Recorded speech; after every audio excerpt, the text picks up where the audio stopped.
हा व्हिडिओ माझा त्या मुलींसाठी ज्यांनी पळून जाऊन लग्न केले किंवा पळून जाऊन लग्न करण्याच्या विचारात आहेत. हे बघा, ज्या मुली पळून जाऊन वगैरे लग्न करतात ना, त्यांचं फार फार तर सुरुवातीचं 5-6 महिने हे चांगलं असतात, व्यवस्थित असतात.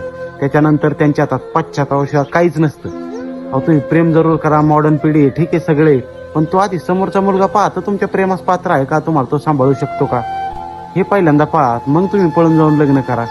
हा तुम्ही आई बापान आज त्याच्या 1-2 वर्षाच्या ओळखीसाठी तुम्ही 10-20 वर्ष 20 वर्ष तुम्हाला जवळपास आई बाबांनी तळहाताच्या फोडाप्रमाणे जपलं. आज त्यांना तुम्ही अपमानाच्या खाईत लोटून त्याच्यासोबत पळून चाललाय. आधी तुम्ही तुमचं जर प्रेम आहे, सगळे आई बापांशी घरात चर्चा करा. त्यांनी 4 उन्हाळ्यात तुमच्यापेक्षा जास्त खाल्ल्यात ना, तुमचं बरं वाईट त्यांना चांगलंच कळतं. तो मुलगा काय करतो, तुम्हाला सांभाळू शकतो का, ह्या गोष्टीचा सल्ला घ्या. तुम्ही उठसूट झालं, प्रेम चालला पळून.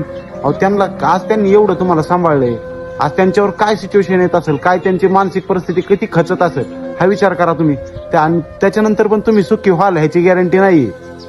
त्याच्यामुळं तुम्ही हा माझा व्हिडिओ आहे, तुमच्या भावाचा व्हिडिओ आहे, हा तुम्ही जरूर विचार करा की बाबा हे पळून जाण्याच्या आधी आपल्या घरात विचार विनिमय करू की बाबा हा मुलगा आवडतो. मॉडर्न पिढी ठीक आहे, समजू शकतो की घरी सांगायचे हा मुलगा आवडतो मला, बाबा घरची विचार करते त्याच्याबद्दल किंवा तो पोरगा काय करतो काय नाही. त्याच्यानंतर सगळे निर्णय होतील.